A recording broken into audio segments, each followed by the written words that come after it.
Hola, ¿cómo están? Bienvenidos de vuelta. Vamos a continuar con las enfermedades mentales. El día de hoy revisaremos la esquizofrenia. Cualquier duda no olviden ponerla en los comentarios y suscríbanse para más videos de este tipo.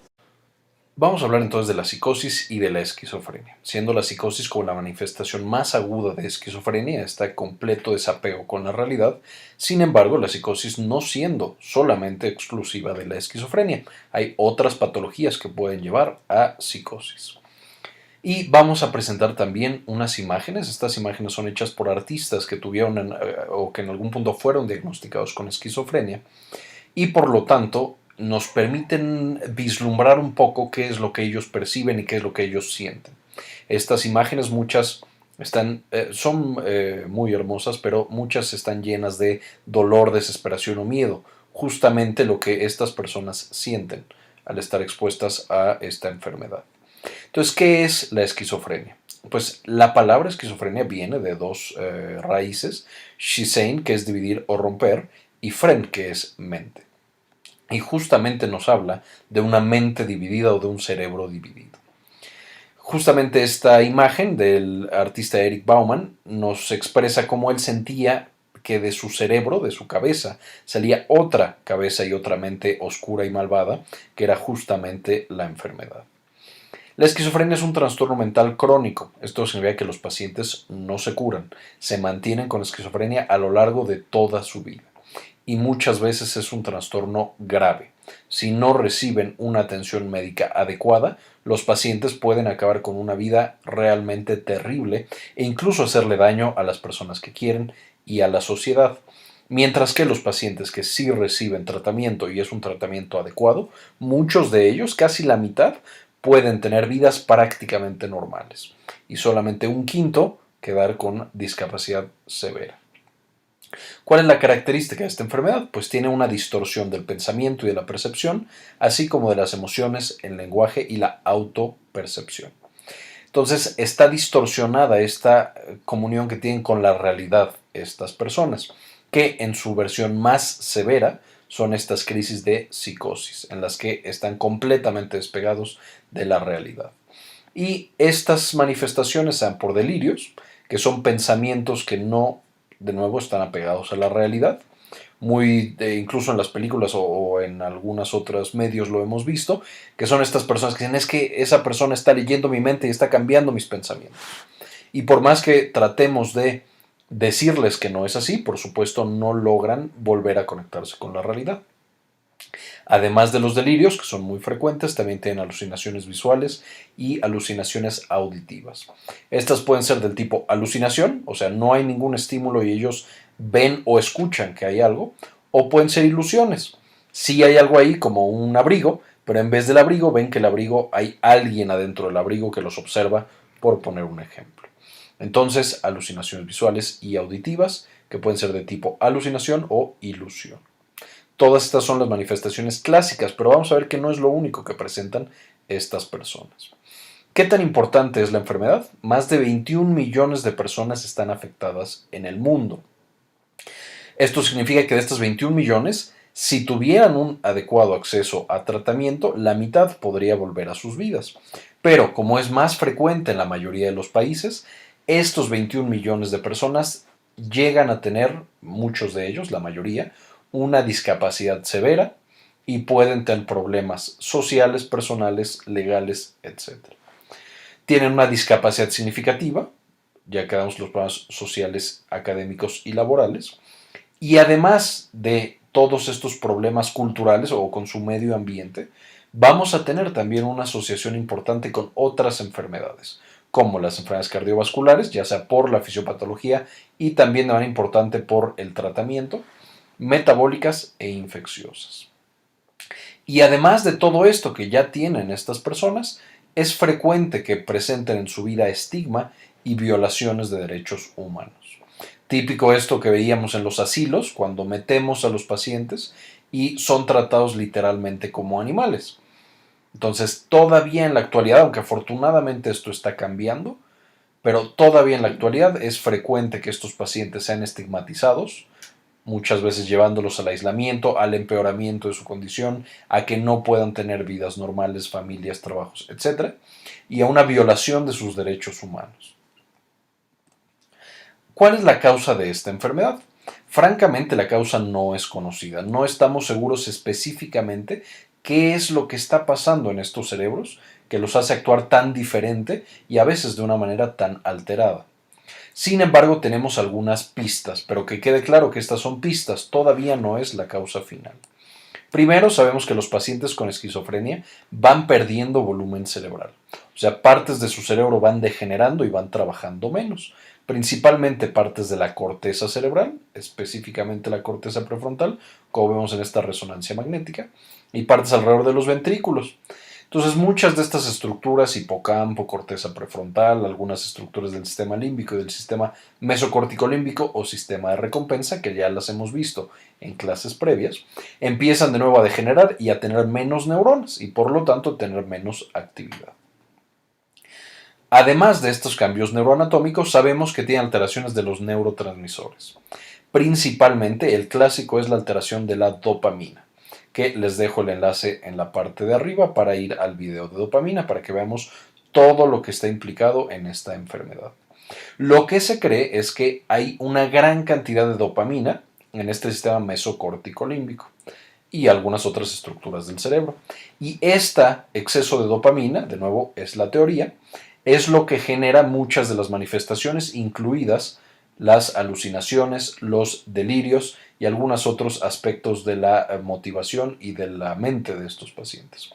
Sin embargo, conforme se van haciendo más investigaciones, aparecen alteraciones muy importantes en otros neurotransmisores. De manera que ahora el glutamato, por ejemplo, también es una parte integral dentro de la teoría para integrar esta patología de manera completa. Entonces, los dos principales, dopamina, que hay un exceso en esta teoría, y también el glutamato, que tiene un importante déficit en la neurotransmisión del glutamato. No funcionan bien las sinapsis glutamatérgicas. Pero de nuevo, también hemos encontrado alteraciones en acetilcolina, en glutamato, ya dije, noradrenalina y serotonina. Entonces, parece ser que es una gran cantidad de moléculas, sustancias químicas, así como una gran cantidad de estructuras en el cerebro. Y por supuesto también tiene un importante componente genético. De todas las enfermedades mentales, esta es de las que más componentes biológicos y genéticos se han encontrado. Y entre los genes más importantes, por supuesto, están algunos en el metabolismo de estos neurotransmisores, como la enzima MAO, que metaboliza las catecolaminas.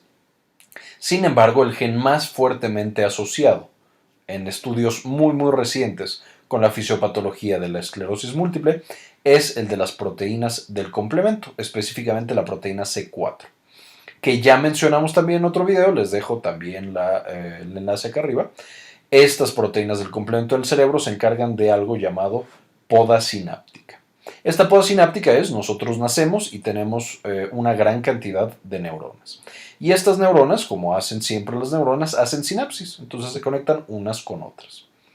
Sin embargo, estas sinapsis, muchas de ellas son completamente no funcionales, no funcionan para absolutamente nada, solo ocupan espacio y gastan energía en el cerebro, haciéndolo, por supuesto, un cerebro poco eficiente.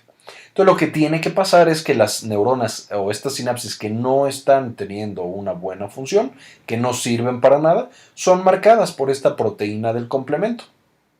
Y eso permite que esa sinapsis sea destruida en este proceso de poda sináptica. Entonces van por aquí las células del sistema inmune recortando cuáles son las uniones que no nos sirven. Entonces recortan y más o menos a los 4 a 6 años ya tenemos solamente sinapsis que funcionan y que vamos a utilizar en nuestras vidas. Y se detiene el proceso de poda sináptica. Lo que pareciera estar pasando, de nuevo, todavía es teórico, todavía es una hipótesis, pareciera que en los pacientes con esquizofrenia estas proteínas funcionan de más y entonces siguen podando, cortan y siguen cortando hasta que las neuronas quedan completamente aisladas, incluso unas pueden ya no funcionar y morir. Esto lleva, por supuesto, a que tengamos la pérdida de volumen cerebral, o sea que las neuronas están desapareciendo, también el volumen puede ser porque ya no tenemos las conexiones entre unas y otras, y por supuesto también a una disminución en la producción y liberación de neurotransmisores. De manera que engloba de manera bonita los otros hallazgos que hemos encontrado, además del hallazgo de que el principal factor de riesgo genético, de nuevo, es el gen de la proteína C4 del complemento. Desgraciadamente no tenemos todavía en seres humanos una comprobación y no tenemos un tratamiento que pudiera detener este proceso todavía. Todavía el tratamiento de la esquizofrenia es en gran parte sintomático. Ahora, ¿qué lo causa? Ya quedamos algunos genes específicos como el gen de la proteína C4 del complemento, pero hay otras causas ambientales que se pueden prevenir. La malnutrición materna durante el embarazo podría ser un factor de riesgo para que el bebé nazca y después tenga esquizofrenia. Las infecciones virales durante el embarazo, principalmente, incluso por ejemplo influenza, razón importante para siempre vacunarnos durante el embarazo, pero algunas otras, los virus Coxsackie, etc. Y el consumo de sustancias. No estamos completamente seguros, el consumo de sustancias es un tema muy controvertido, pero va a ir apareciendo en muchas de las diapositivas que voy a presentar más adelante, especialmente el consumo de sustancias que incrementen la dopamina, las anfetaminas, la cocaína, etc. De hecho, incluso los pacientes que consumen estas sustancias pueden tener episodios psicóticos, por lo que parecen estar muy relacionadas, y por supuesto el consumo de marihuana, que ahí no estamos seguros si los pacientes lo toman porque ya tienen la esquizofrenia, o sea, fuman marihuana porque ya tenían esquizofrenia y les sirve como casi como si se estuvieran automedicando, o verdaderamente el consumo de cannabis sea el que precipita o el que genera que tengan esquizofrenia. Entonces, bueno, es muy controvertido, solo lo menciono porque hay evidencia y seguramente la encontrarán en otros lados también. ¿A quién le da esta enfermedad? Es una enfermedad que tiene una mayor prevalencia en hombres, aunque no da exclusivamente en hombres. A las mujeres también se ven afectadas por esta enfermedad. En los hombres usualmente puede aparecer más temprano que en las mujeres, pero de nuevo en ambos puede aparecer. Usualmente aparece en la adolescencia y hasta los 30 años. Es raro una persona que más allá de los 30, de repente a los 40, 50, debute con esquizofrenia. Usualmente ya estos pacientes es por consumo de sustancias o por alguna otra característica. Usualmente, por esta carga genética importante, los familiares con esquizofrenia, las personas con esquizofrenia tienen otros familiares que también fueron diagnosticados con esquizofrenia o algún otro trastorno mental que genera psicosis, como trastorno bipolar, con psicosis o algunas otras. Y de nuevo, usuarios de cannabis. No estamos seguros cuál es la relación. Muchas personas con esquizofrenia tienen después, con consumo de cannabis, tienen después episodios psicóticos y tienen esquizofrenia, pero no sabemos si el cannabis precipitó eso o ellos ya traían esta carga muy importante y eso los motiva más a buscar estas sustancias como una forma de automedicación. Entonces no sabemos bien qué pasa en esos pacientes. Y lo que va a pasar con las personas es, de nuevo, si no reciben tratamiento, puede ir empeorando este proceso que tiene el cerebro. Esta es una serie de ilustraciones de un autor inglés llamado Lewis Wayne. La teoría de este autor Lewis Wayne lo que nos dice es, él empezó pintando gatos y entonces se volvió conocido, por muchos años trabajó pintando a estos gatos. Y mientras avanzaba su patología, él iba pintando a los gatos diferente, pues como él los iba percibiendo. De manera que las pinturas nos permiten ver cómo él iba despegándose y desconectándose de la realidad, hasta que por supuesto son imágenes completamente abstractas. Por supuesto, Lewis Wayne, como todos los pacientes esquizofrénicos, tenía estas fluctuaciones en las que tenía más conciencia y más psicosis, por decirlo de alguna manera, pero nos puede mostrar una ventana a cuál era la percepción que él tenía y cómo es que él expresaba esta percepción alterada a través de sus trabajos artísticos. Ahora, ¿cuáles son los signos y síntomas? ¿Qué sienten los pacientes y qué perciben los pacientes? ¿Y qué podemos ver nosotros en los pacientes? Pues estos se pueden dividir en positivos, negativos, cognitivos y del estado de ánimo. Los signos positivos, que son los más característicos y los más famosos de esta enfermedad, Son la psicosis, que de nuevo es este episodio severo en el cual las alucinaciones y el delirio es muy intenso y el paciente está completamente fuera de la realidad. Pero puede también tener el paciente en momentos que no sea franca psicosis, tener delirios, estas ideas que no correlacionan con la realidad, alucinaciones auditivas o visuales de tipo alucinación o ilusión, conducta y habla desorganizada, esto es, tienen conductas o que no están hiladas unas con otras, como que no hay una planeación, tienen dificultad para organizarse y para planear también. Y el habla desorganizada es lo mismo, que están hablando una cosa y luego saltan a otra y luego se van a otra más allá y más allá. Las características de estos datos positivos es que, uno, son muy famosos, entonces nos permiten fácilmente identificar a un paciente con esquizofrenia y afortunadamente son, entre comillas, fáciles de tratar. Los antipsicóticos van a ser su principal efecto, quitar estos signos y síntomas positivos. Vamos a tener también los signos y síntomas negativos. Estos van a ser aplanamiento emocional, pobreza de lenguaje, algunos otros que ahorita voy a mencionar porque son muy importantes. Y la característica es que uno, a veces no son fáciles de identificar. Entonces podemos ver estas en un paciente y no pensamos que tenga esquizofrenia. Podemos pensar que tiene depresión o que tiene autismo o que tiene algún otro trastorno mental. Esto hace que sea confuso solamente ver los signos negativos, pero son muy importantes y son difíciles de tratar. Los antipsicóticos, de hecho, no son muy efectivos en mejorar estos datos negativos y muchas veces son los que generan la mayor discapacidad en los pacientes. Además de estos positivos y negativos, tenemos los cognitivos. En los cognitivos tenemos problemas de atención, problemas de memoria, especialmente a corto plazo, torpeza social, el paciente no es capaz de comprender ciertas cosas sutiles de las interacciones sociales, muy similar a lo que tienen los pacientes con autismo, aunque los pacientes con autismo, por supuesto, no están alejados o desconectados de la realidad, y dificultad de abstracción. Y por último, alteraciones en el estado de ánimo. Es muy característico que los pacientes desarrollen depresión o que demuestren emociones incorrectas o paradójicas, lo vamos a ver un poquito más adelante. Pero no es infrecuente que a un paciente con esquizofrenia le digan que se murió alguien a quien quiere y que se ponga contento en vez de estar triste. O que le digan algo bueno y se enoje y se ponga a llorar. Entonces pueden tener estas emociones incorrectas. Dándole una vista más cercana a los síntomas negativos, hay 8 principales. Y conforme los vamos viendo, podemos entender que una persona que tenga estos síntomas muy importantemente o que sean muy prevalentes en su vida, pues tiene una gran discapacidad. Entonces, primero tenemos la apatía, o sea, nada de interés en hacer cosas de todos los días, desde levantarse de la cama hasta ir a trabajar, hasta comer, hasta estar con alguien más. En segundo lugar, las respuestas emocionales ausentes, embotadas o incongruentes. O sea, ya sea que no haya respuesta, que haya respuestas muy pequeñas o que sean respuestas opuestas a lo que uno esperaría.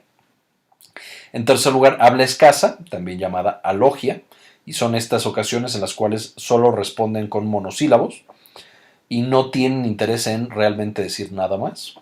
En número 4, aislamiento y falta de motivación, también conocido como abulia. En quinto lugar, déficit de atención. Sexto es anedonia, que es las actividades de todos los días no le generan ningún placer a estos pacientes. En séptimo son problemas sexuales y en octavo es letargia.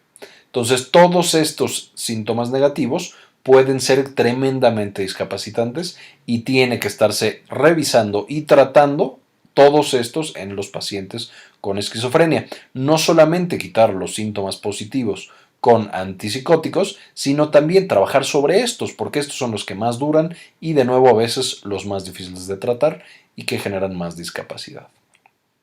Ahora, ¿cómo se hace el diagnóstico?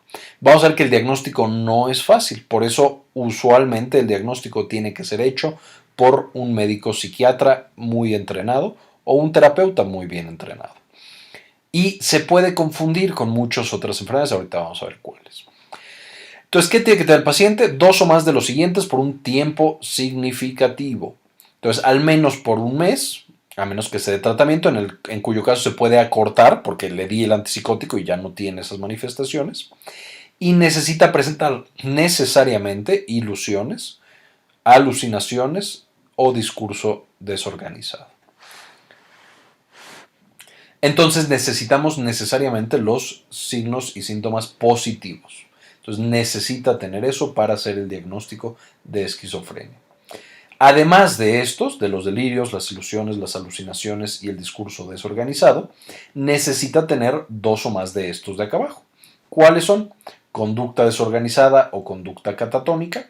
Catatónica específicamente estos pacientes que se quedan completamente quietos y no se mueven para nada por horas y horas, a veces y días y días.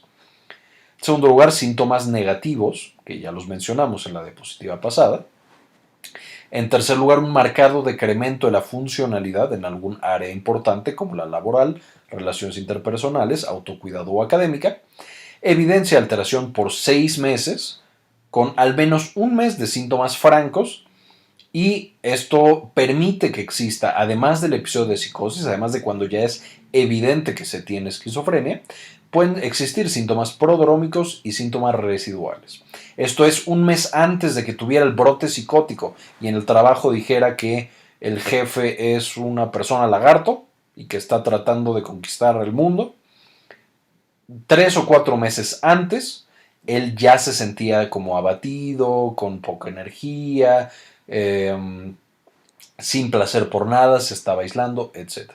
Y después de que nosotros le damos el antipsicótico, todavía por algunos meses puede sentirse todavía con todos estos síntomas negativos, o a lo mejor todavía escucha que le habla una vocecilla, aunque ya es mucho menos.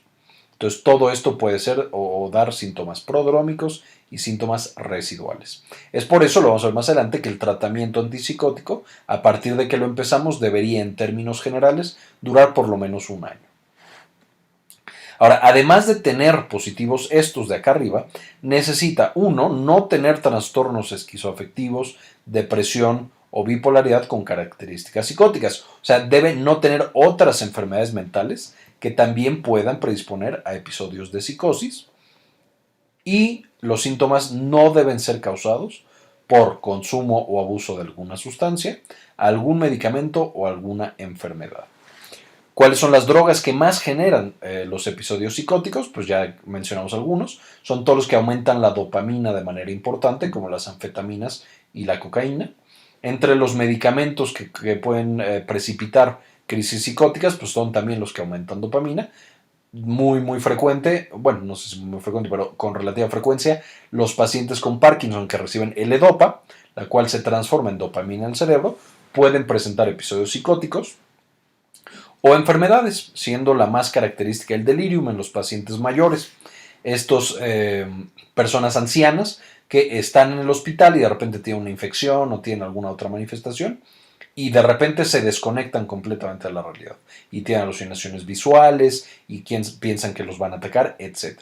Eso no es lo mismo que esquizofrenia, es delirium y es completamente diferente, causado por enfermedades orgánicas. Ahora, ¿qué otras enfermedades pueden causar estas características parecidas a la esquizofrenia? Ya quedamos que la depresión y el trastorno bipolar con características psicóticas, el abuso de sustancias ya mencionadas, algunos tumores cerebrales, los hematomas subdurales, la enfermedad de Wilson, porfiria, hipoxia, alteraciones en electrolitos, delirium, epilepsia, hipotiroidismo, Addison y Cushing, encefalitis viral, etcétera, etcétera, etcétera, etcétera, etcétera, etcétera, etcétera. Entonces, como hay tantas enfermedades que se pueden parecer, que pueden darnos características similares, por eso es tan importante, uno, siempre que se haga el diagnóstico con un especialista bien entrenado, y dos, siempre a estos pacientes hay que revisar que no tengan nada orgánico. Es muy fácil equivocarse y confundir una esquizofrenia con una neuroinfección o una esquizofrenia con algún otro trastorno, abuso de sustancias, etc. Y por lo tanto siempre hay que monitorizar muy bien y que evaluar todos los aspectos biológicos, todos los aspectos físicos de esta persona, desde las hormonas hasta todo lo demás. Ahora, ¿qué enfermedades se asocian a la esquizofrenia? Es muy frecuente que un paciente esquizofrénico consuma una gran cantidad de tabaco o también ya lo mencionamos de cannabis. Entonces lo consumen mucho. Una teoría es que lo consumen por este efecto de automedicarse, disminuye su estrés, puede incluso mejorar algunos síntomas cognitivos, tanto la nicotina como el cannabis. Y de hecho los pacientes no lo dejan, aunque ya les pidas que lo dejen, porque no es bueno para su salud, no lo dejan. Y esto va a llevar a que desarrollen otro tipo de enfermedades físicas, que ahorita mencionaremos. Es frecuente también que tengan un gran consumo de etanol, de alcohol. De nuevo, puede ser porque disminuye su ansiedad, puede ser porque el exceso de dopamina facilite el desarrollo de recompensa. Hay muchas explicaciones. Se asocia frecuentemente a depresión, por supuesto una persona que está aislada, que no tiene una familia, que no puede mantener un trabajo, es natural que se deprima. Si tiene que estar tomando medicamentos antipsicóticos, pues también es normal que se deprima. Y entonces frecuentemente encontramos depresión en estas personas.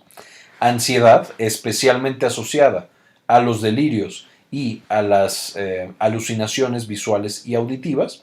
Por supuesto, si pienso que mi vecino está envenenando mi agua, pues evidentemente voy a estar estresado y voy a estar ansioso. Si pienso que la voz que me está hablando me está diciendo que mate gente, o me está diciendo que me engaña a alguien, o me está diciendo algo malo, pues entonces también yo voy a tener ansiedad. Y asociado a esta ansiedad, a este consumo de sustancias, es tristemente también frecuente que los pacientes esquizofrénicos tengan violencia. Violencia hacia las personas que los cuidan, hacia las personas que trabajan en servicios de salud, psiquiatras, etc. Entonces, esta violencia, por supuesto, no es buena porque además de que puede lastimar a la gente externa, también hace que aumente el estigma, aumente la desconfianza y le vaya peor a esa persona específica. Muchas veces estos pacientes esquizofrénicos acaban en la cárcel, cuando salen de la cárcel acaban en la calle porque ya es más difícil todavía tener un trabajo, tener una familia, tener una red de apoyo, y tristemente la vida de la mayoría de los pacientes esquizofrénicos que no son tratados es acabar viviendo en las calles completamente solos y sin ningún acceso a sistemas de salud. ¿Qué otras enfermedades? Es muy frecuente que tengan enfermedades del corazón. Uno, por la enfermedad tal cual, parece que la esquizofrenia puede conllevar ciertas alteraciones inmunológicas, metabólicas y cardiovasculares, además de que los medicamentos antipsicóticos pueden causar que aumente el peso y que aumenten la glucosa y los lípidos, generando infartos, y que los pacientes, al no tener ninguna motivación, no hagan ejercicio. Y por supuesto fuman y beben, entonces bueno, es ahí un cóctel inmenso de factores de riesgo que van afectando el corazón. Es muy frecuente que tengan enfermedades del corazón. Es muy frecuente también que tengan diabetes y que tengan otras enfermedades infecciosas, por lo mismo que ya estamos diciendo. Ahora, ya que tenemos a este paciente diagnosticado, ¿cuál va a ser el tratamiento? Pues el tratamiento antes era estos hospicios o estos asilos en los cuales entraban estas pobres personas, los trataban como animales, los rapaban, así les bañaban con agua fría y les hacían absolutamente lo que querían. El tratamiento cada vez más es afuera del hospital y ya nunca debe ser en lugares como este tipo de asilos. La mayoría de los pacientes, cuando son bien manejados, pueden y deben vivir fuera de un hospital, deben y pueden conseguir familia, trabajo, un grupo de apoyo, etc.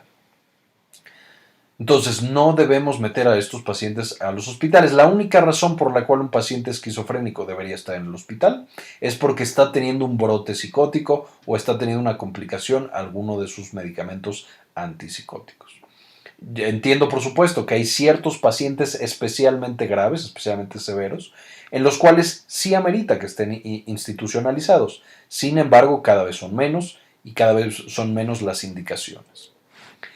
Y el tratamiento, como todas las enfermedades mentales, entonces va a tener tres esferas, igual que la enfermedad. Una esfera química y biológica, específicamente vamos a tratar lo que está mal desde el punto de vista molecular. Un punto de vista mental, de cómo el paciente controla y maneja, dentro de lo posible, sus pensamientos y sus emociones.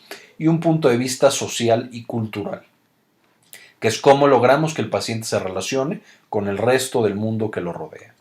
Entonces, en el aspecto mental, por supuesto, está la psicoterapia. Psicoterapia, específicamente la más efectiva, la cognitivo-conductual. Necesitan los pacientes entrenamiento social, aprender cómo interactuar con otros seres humanos, cómo saber qué es lo que está pensando otra persona, todas estas cosas como pedir trabajo, cómo pagar impuestos, qué sí decirle y qué no decirle a ciertas personas en ciertos momentos, etcétera. Y neuroremediación, que neuroremediación es básicamente terapia para tratar de ayudarle con los problemas cognitivos.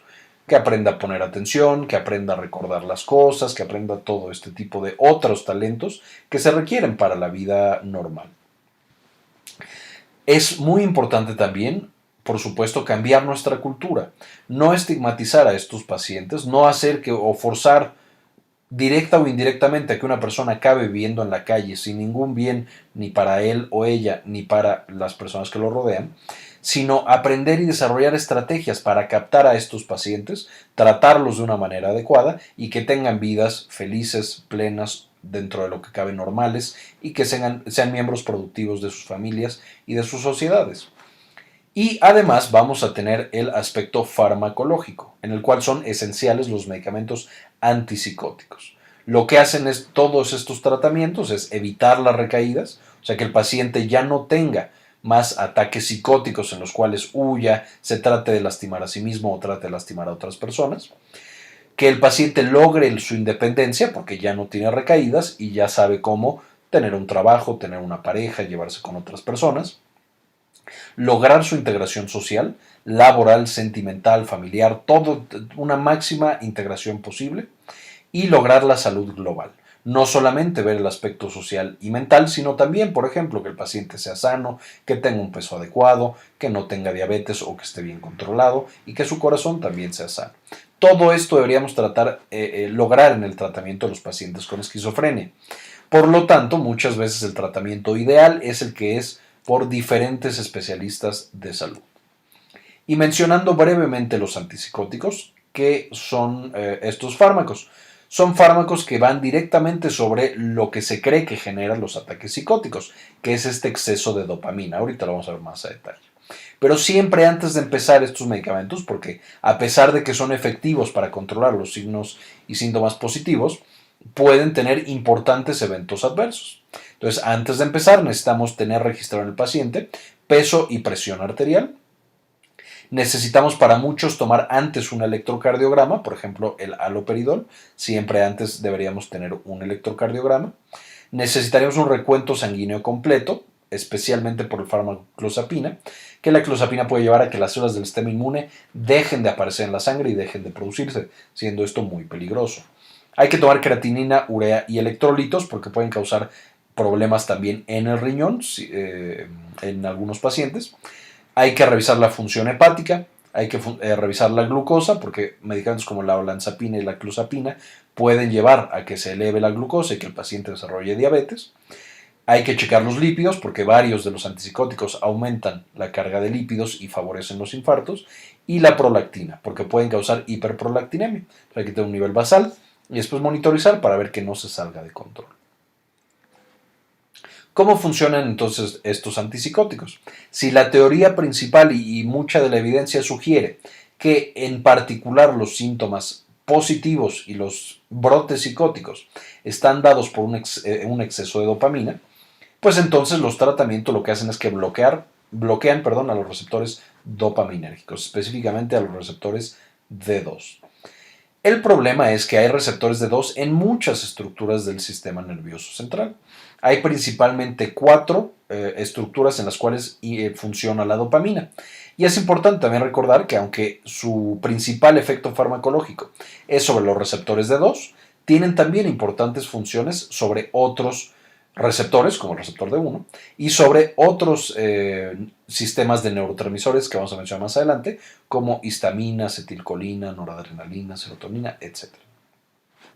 Y entonces, ¿cuáles son los 4 principales sistemas dopaminérgicos en el cerebro? Que ya mencionamos también en esta otra clase de dopamina. Pues tenemos el mesocortical, el mesolímbico, el nigroestrial y el tuberoinfundibular.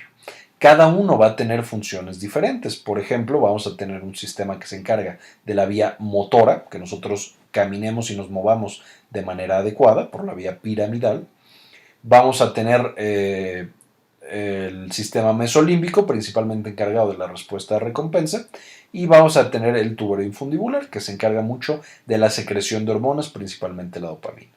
Entonces, teniendo estos 4 sistemas, si nosotros damos el antipsicótico, por supuesto, todos van a tener alteraciones. No solamente el que nosotros queríamos, sino que todos tienen alteraciones importantes.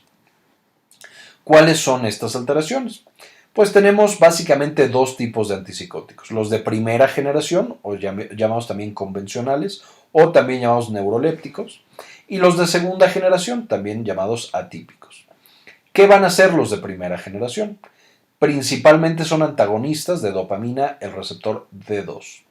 Sin embargo, también pueden bloquear acetilcolina, el receptor M1, histamina, el receptor H1, y noradrenalina, el receptor alfa 1.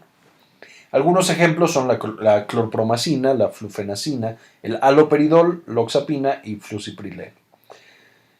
¿Cuáles son los eventos adversos que puede tener? Los 2 principales grupos de eventos adversos son: 1, bloquear la dopamina, lo cual genera cosas como enlentecimiento psicomotor, aplanamiento emocional, indiferencia afectiva. Pueden también generar alteraciones motoras como síndromes extrapiramidales, en los que los pacientes desarrollan algo muy similar al Parkinson, justamente porque estamos bloqueando su transmisión dopaminérgica. Y todas estas características de bloquear la dopamina de manera tan intensa se conocen también como síndrome neuroléptico. Este síndrome neuroléptico es la razón por la cual estos medicamentos de primera generación son conocidos como neurolépticos. Además de estos efectos, al bloquear acetilcolina, histamina, noradrenalina, tenemos otras manifestaciones. Por ejemplo, sedación, por ejemplo, hipotensión, sequedad de boca, puede tener estreñimiento, alteraciones sanguíneas y algunas alteraciones cardiológicas, principalmente en la conducción eléctrica del corazón, generando básicamente arritmias. No en todos los pacientes, pero en algunos puede llegar a pasar. Y en la segunda generación también tenemos antagonismo del receptor D2, aunque este es menos intenso, digámoslo así. Pero también bloqueamos al receptor de serotonina 5-HT2A y activamos al receptor de serotonina 5-HT1A. En estos tenemos a la clozapina, que es considerado uno de los antipsicóticos más potentes, pero también uno de los más peligrosos, especialmente por estas manifestaciones en la sangre. Tenemos a la quetiapina, risperidona, ciprasidona y aripiprazol, que el aripiprazol es de los más nuevos. Estos también pueden llegar a tener efectos sobre la dopamina, como síndromes extrapiramidales, pero no es tan frecuente porque, de nuevo, no bloquea tan fuerte los receptores de dopamina. ¿Qué pueden sentir o tener de eventos adversos estos pacientes? Sedación, náusea, ya quedamos lo de las células sanguíneas, que es especialmente importante con la clozapina. Problemas en el esófago, hiperglucemia y cetoacidosis diabética, diabetes, aumento de peso, alteraciones metabólicas y problemas cardíacos como la miocarditis. De manera que, como son medicamentos muy efectivos, pero son medicamentos peligrosos, por supuesto, siempre deben ser recetados y supervisados por un médico especialista en estos temas. Los médicos de primer contacto pueden llegar a darlo para urgencias, por ejemplo, en la crisis psicótica, pero siempre con estas precauciones. Y aquí les dejo la bibliografía. Estos son los principales autores de los cuales saqué las imágenes de estas manifestaciones de esquizofrenia que tenían, y también estos de acá abajo. Bueno, esos no son obviamente las imágenes, son más bien la información, igual que estas de acá. Muy bien, esto fue todo por el video de hoy, espero que les haya gustado y le hayan entendido. Agradezco muchísimo a todos los miembros de Patreon que nos apoyen a seguir haciendo este contenido, y les dejo en la parte de arriba un enlace para que también ustedes se puedan suscribir. Y como siempre, ayúdenos a cambiar el mundo, compartan la información.